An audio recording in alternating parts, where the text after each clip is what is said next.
The evening air was cool and calm, carrying the faint scent of blooming flowers. The sky above glowed orange and pink as the sun dipped below the horizon, casting a golden hue over the quiet suburban neighborhood. It was the kind of evening that made life feel simple, peaceful, and predictable.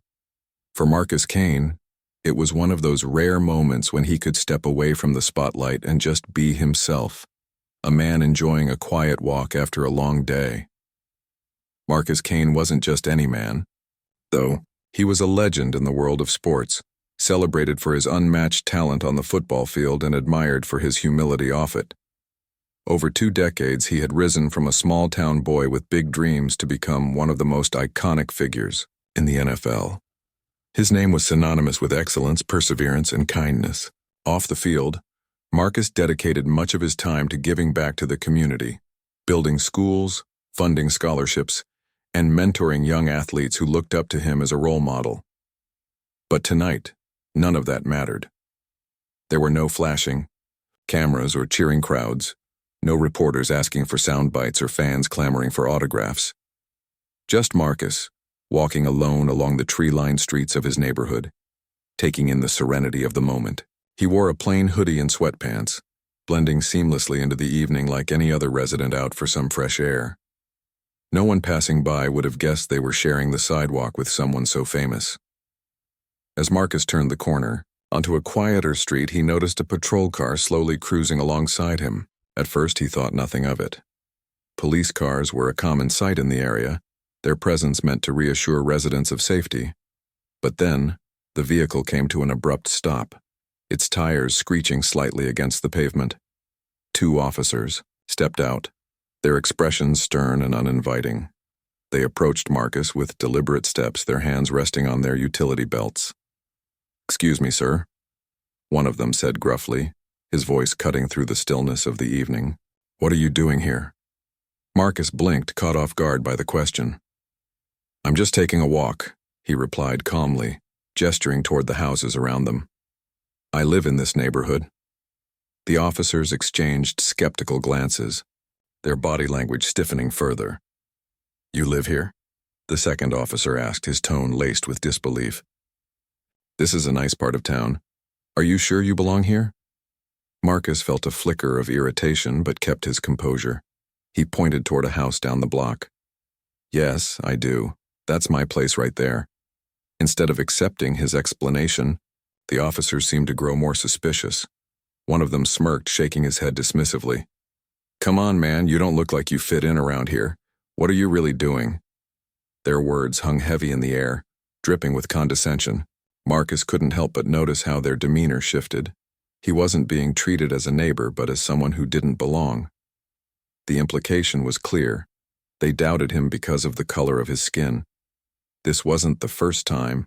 Marcus had encountered prejudice, but it always stung, especially in moments like this when he least expected it. Trying to diffuse the situation, Marcus offered a polite smile.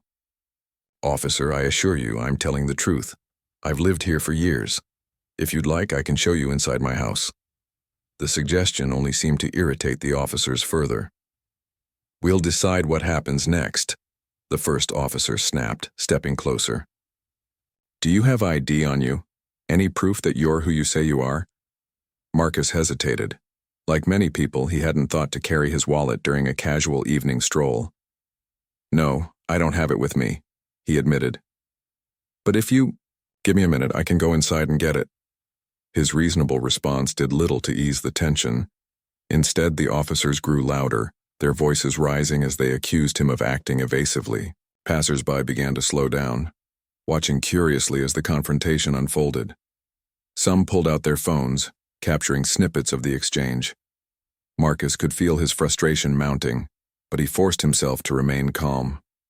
Arguing wouldn't help. He needed to de-escalate the situation. "You need to come with us," the second officer barked, suddenly reaching for his handcuffs. Before Marcus could protest, he felt a sharp tug on his arm as the metal cuffs clicked into place. Shock rippled through him. How had a simple walk turned into this? "Wait!" Marcus exclaimed, trying to reason with them. "I haven't done anything wrong. Why are you arresting me?" The officers ignored his protests, shoving him roughly toward the patrol car. As they pushed him into the back seat, Marcus caught glimpses of horrified faces in the growing crowd of onlookers. Some shouted questions at the officers, demanding answers. Others simply stared in disbelief, unable to comprehend what they were witnessing. By now, several videos of the arrest had already begun circulating online. Social media platforms lit up with posts about the incident, drawing attention from across the country. Hashtags like "Justice for Marcus" and "End racial profiling" trended within hours, amplifying the outrage. People couldn't believe that a man of Marcus's stature, an NFL legend known for his integrity, could be treated this way. Back at the precinct, Marcus sat silently in a cold, sterile holding cell, replaying the events in his mind. He knew this wasn't just about him. It was about every person who had ever been judged unfairly because of their race. And as the night wore on, he resolved to fight back, not just for himself but for everyone who deserved better from those sworn to protect them. Little did Marcus know, this single moment would spark a movement, forcing an entire city to confront uncomfortable truths about bias, accountability, and justice. The hours that followed Marcus Kane's arrest felt like an eternity. Sitting alone in the dimly lit holding cell, Marcus replayed the events of the evening over and over again in his mind. The disbelief, the humiliation, the anger, all of it swirled together into a storm of emotions he struggled to process. How had a peaceful walk turned into this nightmare? He clenched his fists tightly, trying to steady his breathing as the weight of the situation pressed down on him. Outside the precinct walls, however, chaos was brewing. By the time Marcus was booked and placed behind bars, videos of the incident had already gone viral. Social media platforms were ablaze with outrage as users shared clips showing the officer's aggressive behavior and Marcus's calm yet futile attempts to explain himself. Comments poured in from all corners of the internet. Fans expressing shock, activists calling for justice, and strangers sharing their own stories of unfair treatment by law enforcement. One video, captured by a neighbor who lived across the street, quickly gained traction. It showed the patrol car pulling up beside Marcus, the officers stepping out, and the escalating confrontation that followed. The footage clearly depicted the dismissive tone of the officers and the unnecessary force used during the arrest. For many viewers, it was undeniable proof of racial profiling, a stark reminder of the systemic issues plaguing policing in America. By morning, the story had exploded beyond social media. News outlets picked up the narrative, broadcasting headlines that read, "NFL legend arrested after biased encounter with police," and "A Marcus Kane detained without cause sparks nationwide outcry." Reporters camped outside the police station, eager to get statements from both sides. Protesters began gathering nearby, holding signs that demanded accountability and chanting slogans like, "No justice, no peace." The scene grew increasingly tense as more people joined the demonstration, turning what started as a quiet neighborhood into a battleground for civil rights. Inside the precinct, Marcus remained unaware of the growing movement taking shape around him. His thoughts were consumed by questions about his next steps. Would anyone believe him? Could he trust the system to deliver justice when it seemed so deeply flawed? As dawn broke, a lawyer arrived to represent him, a close friend and former teammate who had heard about the arrest through the grapevine. Together, they worked to secure Marcus's release on bail while strategizing how to address the larger issue at hand. Meanwhile, public pressure mounted against the police department. Calls flooded the precinct, demanding answers and action. Local politicians weighed in, some condemning the officer's conduct and others defending the department's reputation. The police chief held a hastily arranged press conference, attempting to reassure the community that the matter would be investigated thoroughly. But his words fell flat. Standing before reporters, he described the incident as a misunderstanding, a phrase that only fueled further criticism. Critics accused him of minimizing the severity of the situation and failing to acknowledge the broader implications of racial bias within the force. As the day wore on, new details emerged that painted an even clearer picture of what had transpired. Witnesses came forward, recounting how they had seen the entire interaction unfold. A young mother walking her dog testified that Marcus had been polite and cooperative throughout the encounter, while the officers appeared hostile and unprofessional. Another resident recalled hearing one of the officers make derogatory remarks about Marcus's appearance, reinforcing suspicions of prejudice. These accounts added fuel to the fire, intensifying calls for transparency and reform. Perhaps the most damning evidence came from a local business owner whose security camera captured part of the altercation. The grainy but unmistakable footage showed the patrol car stopping abruptly near Marcus, the officers approaching aggressively, and the subsequent arrest. In the background, the faint sound of Marcus's voice could be heard pleading for understanding. When the video was released to the public, it left little room for doubt. Marcus Kane had been treated unfairly. With each passing hour, the case gained momentum, drawing attention not just locally, but nationally. Prominent figures from the world of sports, entertainment, and politics voiced their support for Marcus, amplifying the conversation about systemic racism and police misconduct. Athletes posted messages of solidarity on social media, using their platforms to highlight the injustices faced by Black individuals every day. Civil rights organizations mobilized, organizing rallies and vigils to demand change. Even Marcus's teammates, past and present, rallied around him, vowing to stand by his side as he sought justice. For Marcus, the overwhelming support was both comforting and overwhelming. As he stepped out of the precinct later that afternoon, flanked by his lawyer and a small group of trusted friends, he was met with a sea of cameras and microphones. Reporters shouted questions, eager to hear his side of the story. Protesters cheered, holding up banners emblazoned with his name.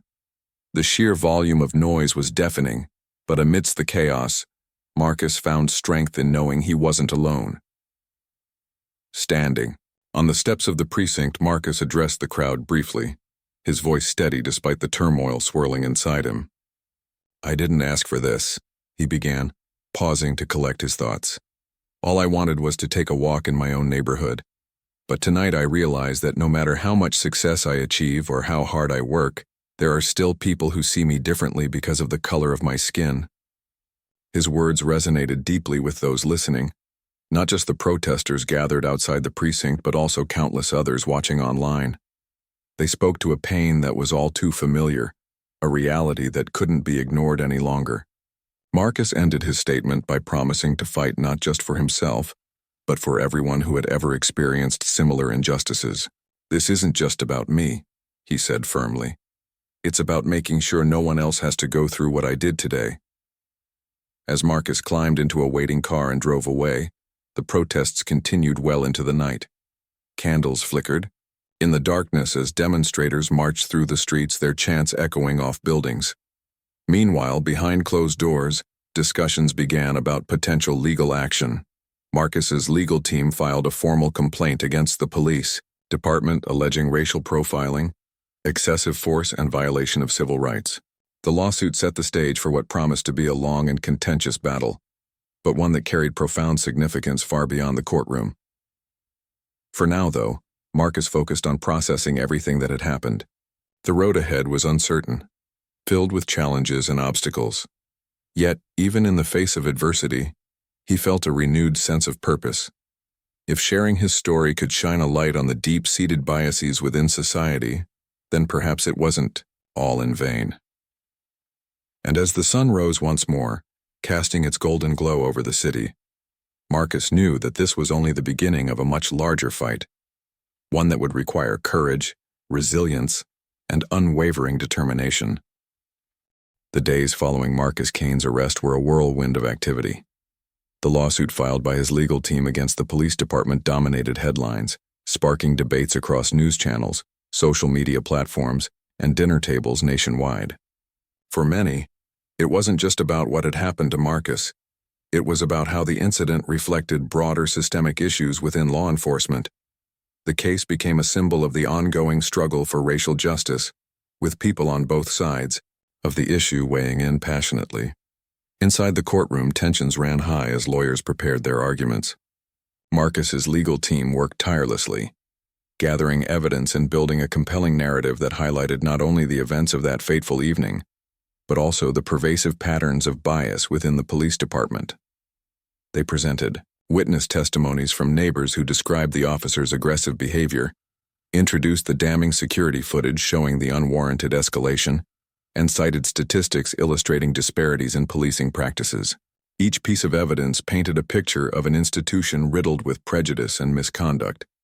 On the other side, the city's defense attorneys argued that the officers involved had acted within their discretion, claiming that Marcus's lack of identification justified their actions.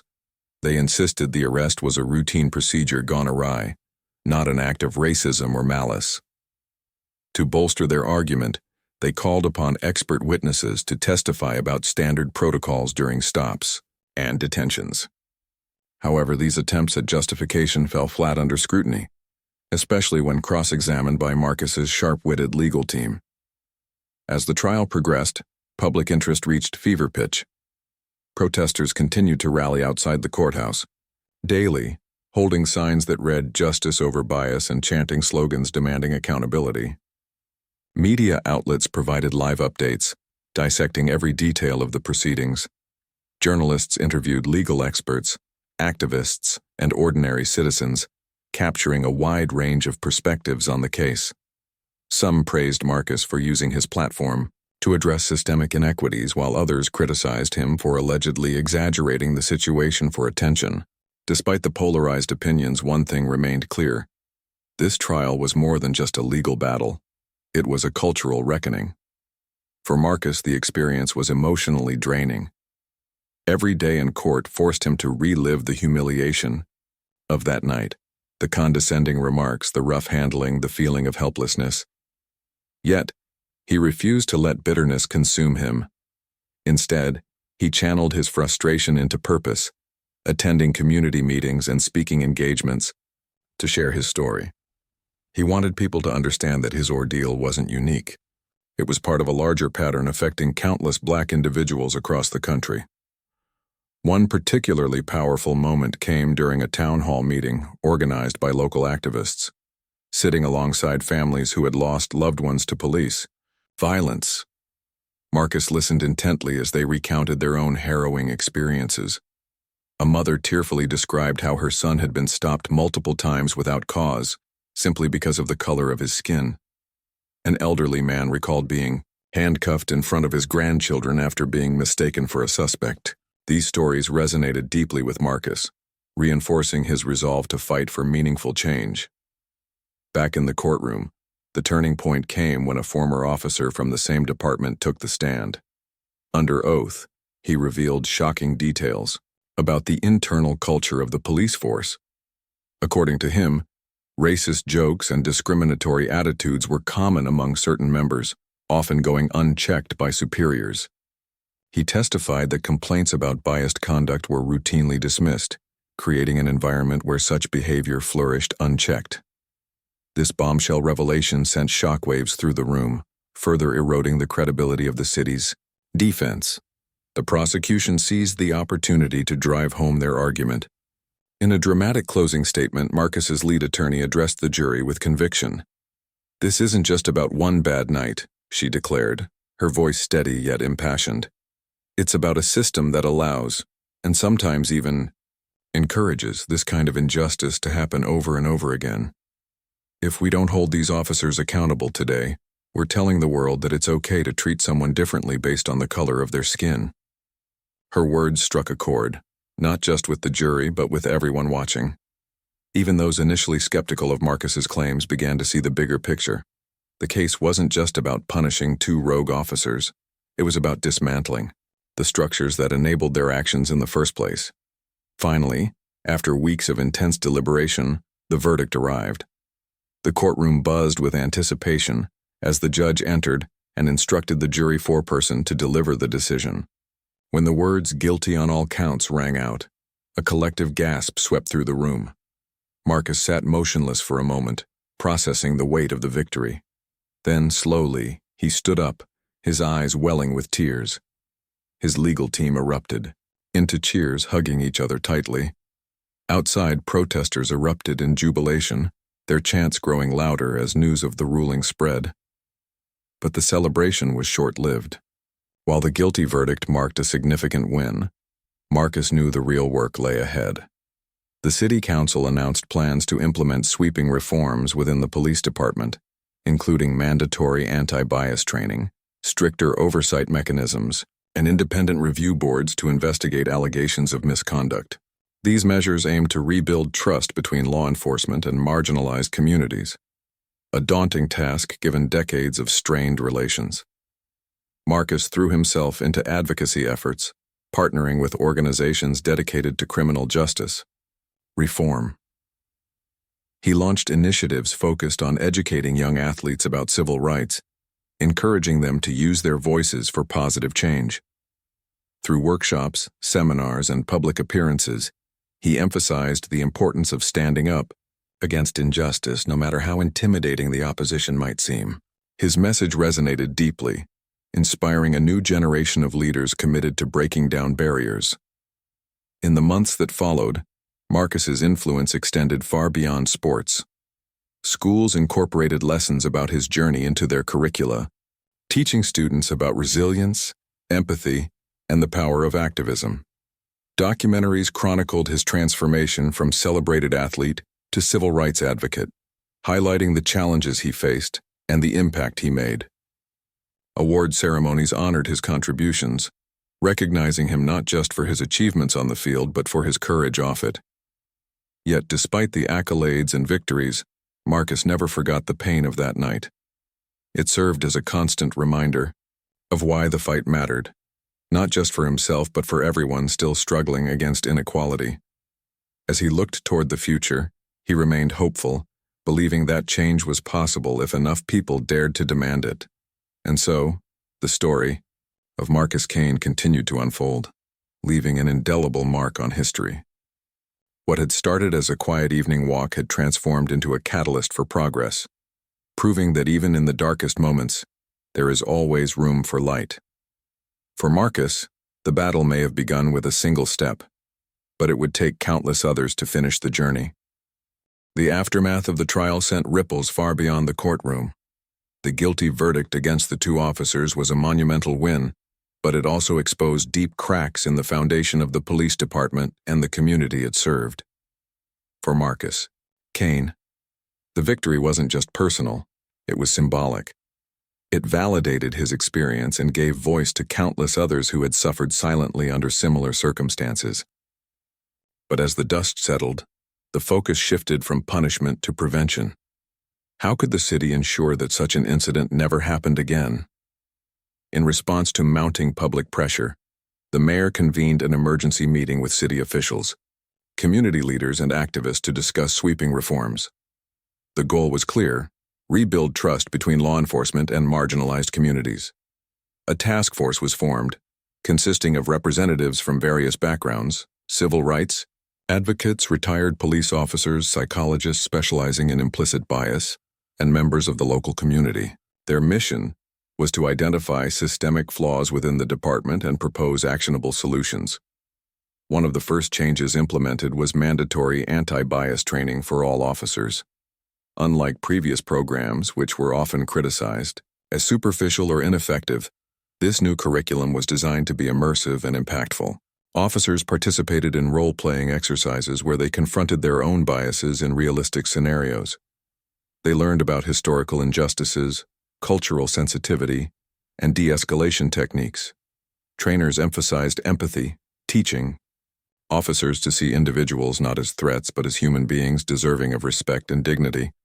To hold officers accountable, the city established an independent oversight committee tasked with reviewing complaints of misconduct. Comprised of civilians rather than internal personnel, the committee operated outside the chain of command, ensuring impartiality.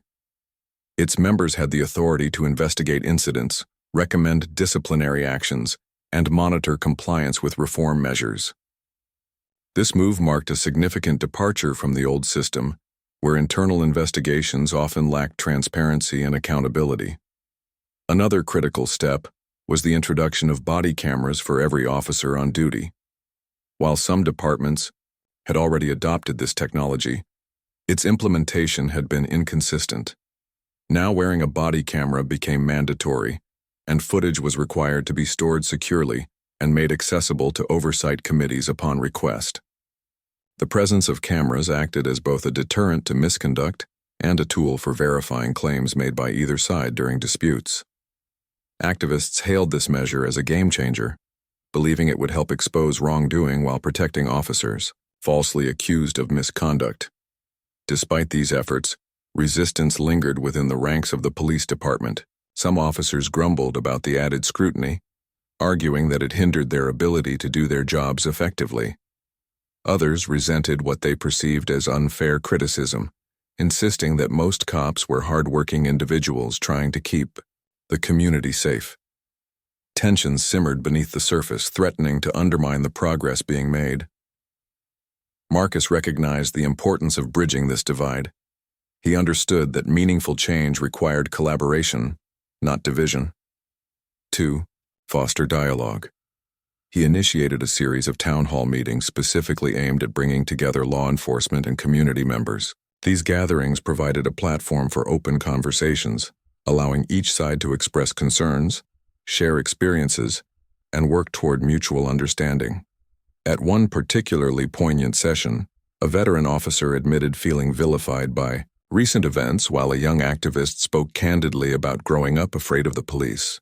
Their exchange, though raw and emotional, paved the way for healing and cooperation. Outside of policy changes, Marcus dedicated himself to empowering the next generation. Leveraging his status as a sports icon, he launched a mentorship program called Game Changers, targeting young athletes from underserved neighborhoods. Through workshops and seminars, participants learned about leadership, resilience, and civic engagement. Marcus encouraged them to use their platforms to advocate for justice, reminding them that true greatness extended beyond athletic achievements. Being a champion isn't just about winning games, he told them. It's about making a difference in the world. The program quickly gained traction, attracting support from schools, nonprofits, and even corporate sponsors. Students who once saw professional athletes as untouchable celebrities now viewed them as role models capable of driving social change. Many graduates of the program went on to become vocal advocates for equality, carrying forward Marcus's legacy of activism. Meanwhile, the story of Marcus's ordeal continued to resonate across the nation. Documentaries chronicling his journey brought renewed attention to issues of racial profiling and police brutality.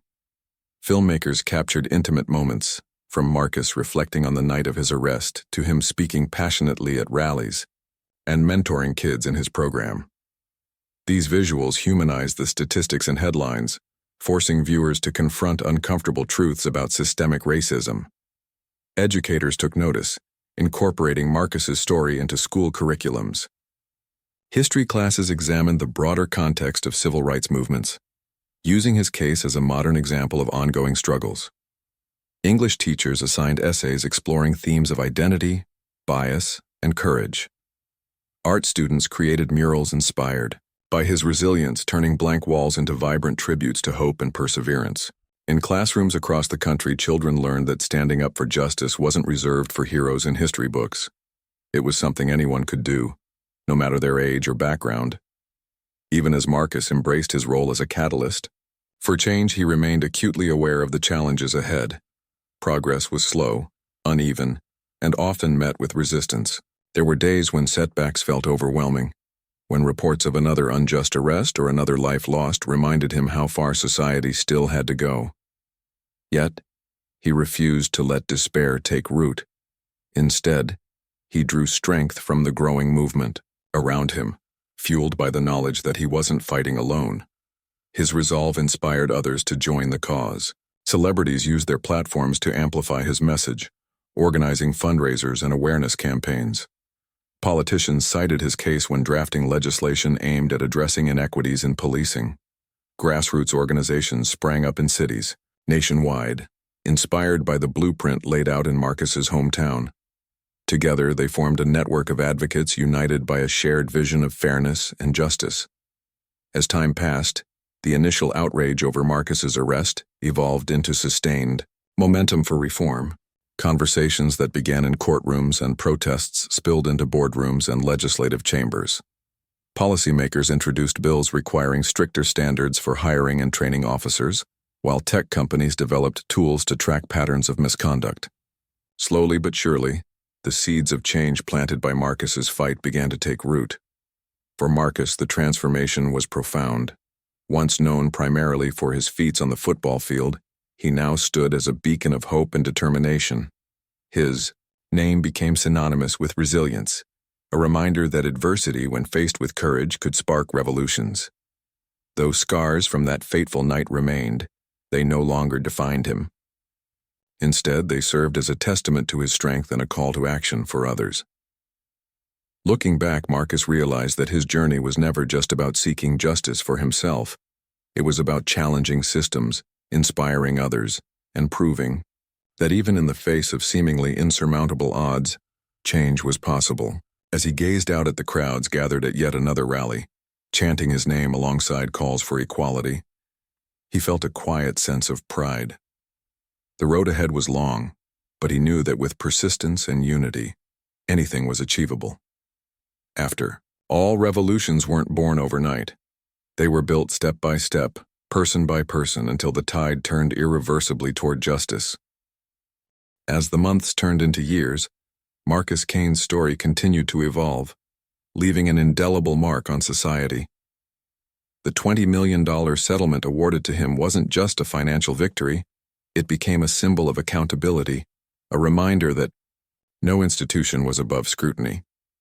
But for Marcus, the true measure of success lay not in the money, but in the tangible changes it helped catalyze. The funds were earmarked for initiatives aimed at addressing systemic racism and fostering equity, ensuring that his ordeal would serve as a catalyst for lasting transformation. One of the most impactful projects funded by the settlement was the creation of the Marcus Kane Justice Center, a state-of-the-art facility dedicated to promoting fairness and equality within law enforcement. Located in the heart of the city, the center served as both a training hub and a community resource. Officers from across the region attended workshops, there learning advanced techniques in conflict resolution, cultural competency, and ethical decision-making. For civilians, the center offered free legal clinics, counseling services, and educational programs designed to empower marginalized groups and provide them with tools to navigate interactions with law enforcement confidently. The Justice Center quickly became a beacon of hope for many. Families who had once felt powerless against the system found solace in its resources. Teenagers participated in leadership camps hosted at the facility, gaining skills to advocate for themselves and their communities. Elderly residents attended seminars on civil rights history, connecting past struggles to present-day challenges. The center's walls were adorned with murals painted by local artists, each piece telling a story of resilience, unity, and progress. It was more than just a building. It was a testament to what could be achieved when people came together with a shared purpose. Meanwhile, Marcus remained deeply involved in advocacy work, traveling across the country to speak at conferences, universities, and community events. His speeches weren't just about recounting his experience, they were calls to action, urging audiences to confront uncomfortable truths and take meaningful steps toward change. He often began his talks by acknowledging the pain and anger that still lingered in many hearts, including his own. "I'm not here to tell you everything is okay," he'd say, his voice steady yet filled with emotion. "But I'm here to remind you that we have the power to make things better." His authenticity resonated with listeners, regardless of their background. In small towns and big cities alike, people left his presentations inspired to start conversations, organize grassroots efforts, or simply treat others with greater kindness. A teenage girl in Ohio wrote to him saying she had started a club at her high school to discuss racial inequality after hearing him speak. A retired teacher in Texas shared how his words motivated her to volunteer with organizations working to reform the juvenile justice system. Each story reinforced Marcus's belief that individual actions, no matter how small, could collectively create waves of change. Back home, Marcus focused on nurturing the next generation through his mentorship program, Game Changers. What began as a modest initiative grew into a nationwide movement, with chapters in over 20 states. Participants ranged from elementary school students to college athletes, all united by a desire to use their platforms for good. The curriculum expanded to include modules on entrepreneurship, mental health awareness, and public speaking, equipping young people with practical skills alongside lessons in activism. Alumni of the program returned regularly to share their successes, creating a cycle of inspiration and support. One standout participant was Jamal Carter, a high school football star from a low-income neighborhood. Initially hesitant to join, Jamal credited the program with helping him discover his passion for social justice. Under Marcus's guidance, he organized a food drive for families affected by police violence and delivered a powerful speech at a local rally. By the time he graduated, Jamal had secured a full scholarship to a prestigious university, where he planned to study political science and continue advocating for reform. Stories like Jamal's reminded Marcus why he had started the program in the first place: to give young people the tools and confidence to shape their futures. Despite the progress, challenges persisted. Resistance to reform remained strong in certain quarters, particularly among those who viewed changes in policing practices as threats to public safety. Critics argued that increased oversight stifled officers' ability to perform their duties effectively, pointing to isolated incidents where delays in response times were blamed on bureaucratic red tape. Some politicians exploited these fears, using inflammatory rhetoric to sway public opinion against reform efforts. Tensions occasionally boiled over, leading to heated debates and even clashes between opposing factions. Marcus refused to let setbacks deter him. Instead, he doubled down on his commitment to dialogue and collaboration. Recognizing that sustainable change required buy-in from all stakeholders, he reached out to skeptics, inviting them to sit down and listen. During one memorable meeting, he met with a group of veteran officers who had been vocal opponents of the reforms. Over coffee, they aired their grievances, expressing frustration over perceived scapegoating and lack of support. Marcus listened intently, sharing his own frustrations while emphasizing the shared goal of safer, fairer communities. By the end of the conversation, both sides agreed to work together to address legitimate concerns without compromising core principles of accountability and transparency. This spirit of cooperation extended beyond law enforcement. Businesses, nonprofits, and faith-based organizations joined forces to tackle issues like affordable housing, education inequity, and healthcare access problems that disproportionately affected marginalized communities. Marcus played a key role in forging these partnerships, leveraging his influence to bring diverse groups to the table.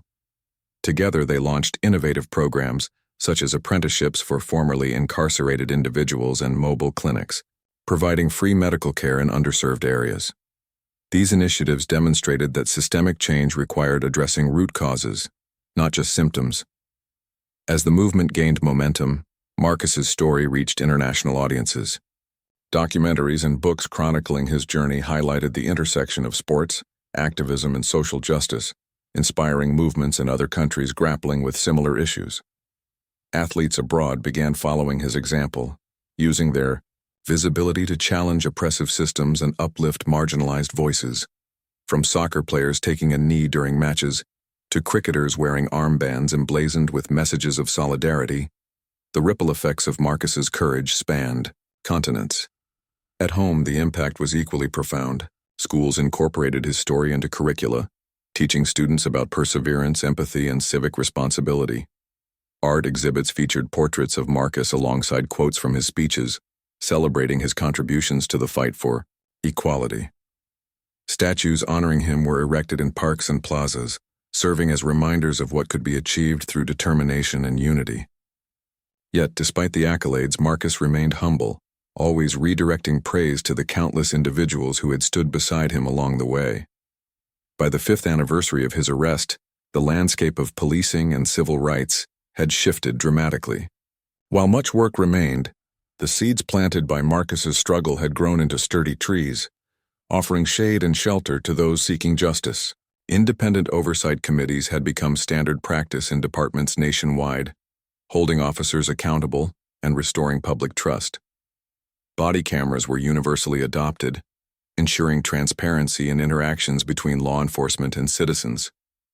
Anti-bias training programs evolved into comprehensive frameworks that addressed not only individual prejudices, but also institutional barriers to equity. For Marcus, the journey was far from over. Though age had slowed him down physically, his spirit burned as brightly as ever. He spent his days mentoring young activists, writing op-eds, and consulting with policymakers on strategies for further reform. His legacy wasn't confined to trophies or headlines.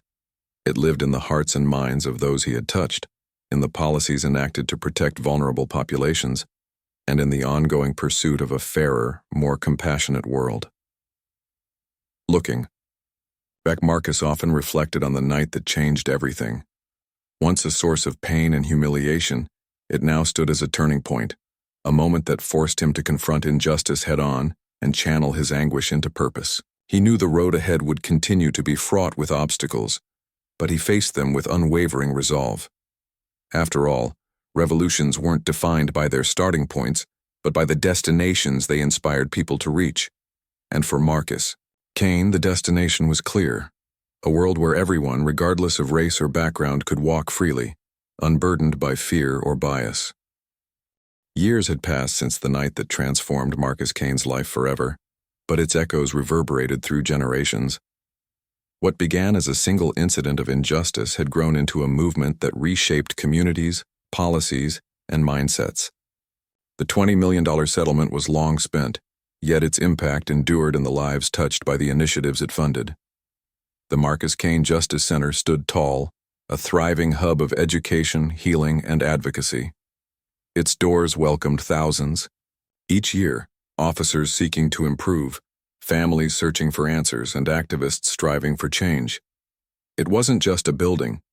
It was a living testament to resilience and hope. Marcus himself had become more than an NFL legend or civil rights advocate. He was a symbol of what could be achieved when pain was turned into purpose. His face appeared on billboards, murals, and magazine covers, not as a celebrity endorsement, but as a reminder of courage in the face of adversity. Schools named auditoriums after him. Libraries stocked books detailing his journey, and streets bore plaques honoring his contributions. But despite the accolades, Marcus remained grounded. He often said, "It's not about me. It's about all of us working together to create a world where no one has to endure what I did." The ripple effects of his fight extended far beyond his hometown. Across the country, cities adopted reforms inspired by the changes implemented in his community. Independent oversight committees became standard practice, ensuring accountability without stifling law enforcement's ability to protect and serve. Body cameras provided transparency, offering undeniable evidence in disputes between officers and civilians. Anti-bias training evolved into immersive programs that challenged participants to confront their own prejudices and understand the experiences of others. These measures weren't perfect solutions, but they represented significant progress, a foundation upon which future generations could build. Internationally, Marcus's story sparked conversations about systemic inequality and police reform. Athletes, artists, and activists around the globe drew inspiration from his courage, using their platforms to demand justice in their own contexts. In South Africa, rugby players knelt before matches to honor victims of police brutality. In Brazil, soccer fans held banners calling for investigations into extrajudicial killings. Even in countries with vastly different cultures and histories, Marcus's message resonated. Silence in the face of injustice is complicity. His name became synonymous with standing up, speaking out, and refusing to back down. Back home, the next generation carried the torch forward. Alumni of the Game Changers program had grown into leaders in their fields, lawyers fighting for marginalized clients, teachers educating students about equity, entrepreneurs creating opportunities in underserved areas. Many credited Marcus with giving them the confidence to dream bigger and aim higher. One former participant, Jamal Carter, now ran a nonprofit focused on juvenile justice reform, mentoring young people caught in the system and advocating for policy changes. When asked about his mentor, Jamal simply said, "Marcus taught me that greatness isn't defined by trophies, it's defined by the lives you touch." Even as progress unfolded, challenges persisted. Resistance to reform flared up periodically, fueled by misinformation or fear of change. Some argued that increased oversight hindered effective policing, while others dismissed calls for equality as divisive rhetoric. Yet, Marcus never wavered in his belief that dialogue and collaboration could overcome these obstacles. He continued to engage with critics, sitting down with skeptics to find common ground. His approach was simple: listen, empathize, and work toward shared goals.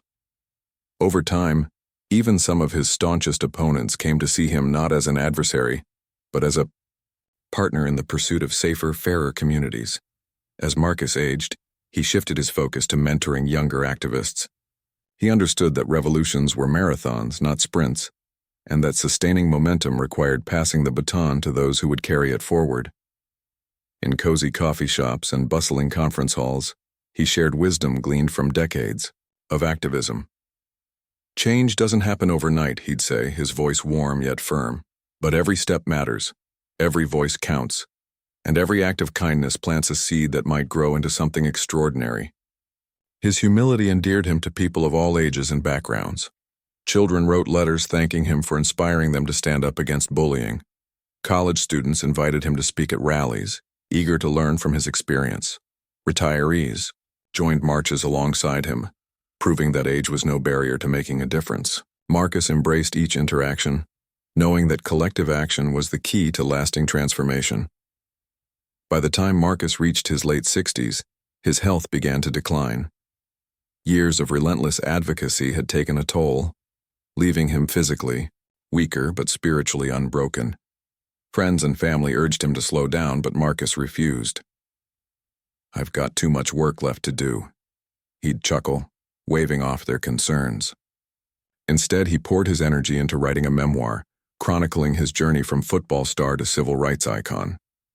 The book, titled Walking Toward Justice, became an instant bestseller, praised for its honesty, vulnerability, and unwavering optimism. Readers described it as both a call to action and a source of comfort, a guide for navigating the complexities of activism and humanity. In the final chapter of his memoir, Marcus reflected on the night that changed everything. Once a source of shame and anger, it now stood as a pivotal moment, a catalyst for growth and transformation.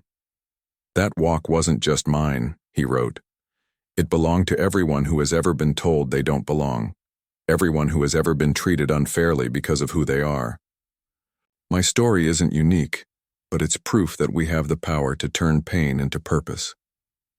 When Marcus passed away peacefully in his sleep at the age of 72, the world mourned the loss of a hero. Tributes poured in from every corner. Politicians, athletes, activists, and ordinary citizens alike celebrated his legacy. Flags flew at half-mast, stadiums observed moments of silence, and social media flooded with memories of how he had inspired countless lives. His funeral was attended by thousands, including many whose paths he had crossed during his lifetime. As mourners filed past his casket, they whispered words of gratitude, vowing to continue the work he had started. Today, Marcus Kane's name is etched into history, not just as an athlete but as a visionary who dared to challenge the status quo. His story serves as a blueprint for activism, showing that true leadership stems from empathy, perseverance, and a willingness to confront uncomfortable truths. The reforms he championed continue to evolve, guided by the principles of fairness and accountability. The Game Changers program thrives under new leadership, nurturing future advocates and changemakers. And the Marcus Kane Justice Center remains a beacon of hope, reminding visitors that even in the darkest moments, there is always room for light. For those who knew him, Marcus's legacy is personal. They remember his laughter, his wisdom, and his unwavering determination. For the rest of the world, he is a symbol, a reminder that one person can spark a revolution, that courage can triumph over fear, and that love can conquer hate. His journey proves that justice isn't a destination but a continuous effort, requiring patience, persistence, and unity. And so, Marcus Kane's story lives on, not in statues or headlines, but in the hearts of those he inspired. In classrooms, where children learn about civil rights, in neighborhoods where families feel safer, and in movements where voices rise together, his spirit endures. He showed the world that walking toward justice wasn't just about taking steps. It was about paving a path for others to follow. Though he may be gone, his footsteps echo endlessly, guiding humanity toward a brighter, fairer future.